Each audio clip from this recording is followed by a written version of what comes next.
Assalamualaikum warahmatullahi wabarakatuh. Kami dari kelompok 8 akan mempresentasikan mengenai materi tentang hadis qudsi. Sebelumnya, perkenalkan nama saya Rizka Wulandari. Perkenalkan, nama saya Siti Nur Afifah. Perkenalkan, nama saya Yiyin Bayinah. Perkenalkan, nama saya Sela Nurmala. Hadis qudsi. Hadis qudsi adalah hadis yang berisi firman Allah Subhanahu wa taala yang disampaikan kepada Nabi Shallallahu alaihi wasallam. Kemudian Nabi Shallallahu alaihi wasallam menerangkannya dengan menyandarkannya kepada Allah Subhanahu wa taala. Dengan kata lain, hadis qudsi ialah hadis yang disampaikan kepada kita dari Nabi Shallallahu alaihi wasallam dengan sanad dari beliau sendiri kepada Rob Azza wa Jalla, dengan menggunakan salah satu dari dua lafaz periwayatan sebagai berikut. Yang pertama yaitu Rasulullah Shallallahu alaihi wasallam mengatakan apa yang diriwayatkan dari Robnya. Yang kedua, Rasulullah Shallallahu alaihi wasallam mengatakan Allah Ta'ala telah berfirman atau berfirman Allah Ta'ala.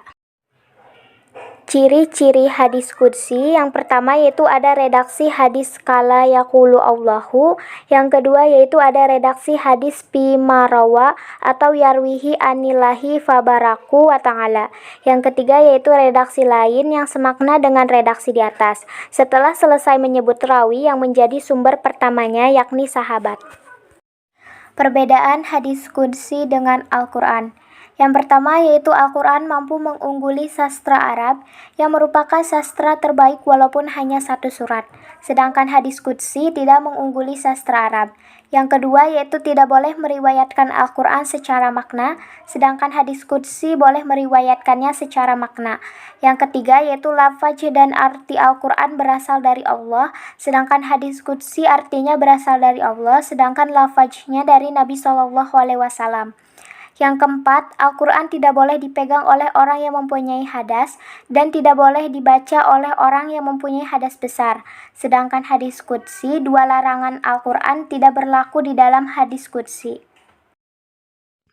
Selanjutnya yaitu perbedaan hadis nabawi dan hadis qudsi. Hadis nabawi dinisbatkan dan disampaikan oleh Nabi Muhammad SAW. Adapun hadis qudsi yaitu dinisbatkan kepada Allah Subhanahu wa taala. Bentuk hadis nabawi ada dua macam, yaitu tauqifi dan taufiki.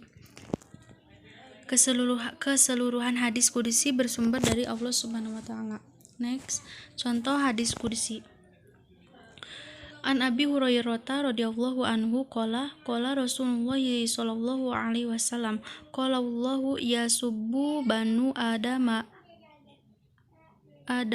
dahra wa anad dahru biyadil lail wan nahar, rawahu Bukhari wa kadzalika Muslim. Artinya diriwayatkan dari Abi Hurairah radhiyallahu anhu,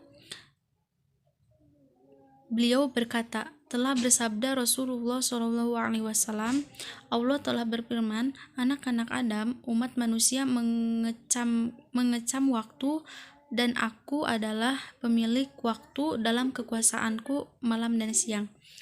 Diriwayatkan oleh Al-Bukhari dan begitu juga Muslim. Secara etimologi, kata Al-Qudsi adalah nisbah atau sesuatu yang dihubungkan kepada Al-Quds yang berarti suci. Dengan demikian, hadis qudsi berarti hadis yang dihubungkan kepada zat yang qud, yaitu dihubungkan kepada yang maha suci adalah Allah Subhanahu wa taala. Lalu disusuli dengan pengertian menurut istilah hadis qudsi, hadis yang diriwayatkan kepada kita dari Nabi Shallallahu alaihi wasallam yang disandarkan oleh beliau kepada Allah Subhanahu wa taala, dengan arti lain bahwa sesuatu yang dikhabarkan oleh Allah Subhanahu wa taala kepada Rasulullah Shallallahu alaihi wasallam, yang melalui ilham atau mimpi kemudian baginda menyampaikan dengan menggunakan perkataan baginda sendiri kepada manusia. Mungkin cukup sekian yang dapat kelompok kami sampaikan. Kurang lebihnya mohon maaf. Ditutup billahi taufiq wal hidayah. Wassalamualaikum warahmatullahi wabarakatuh.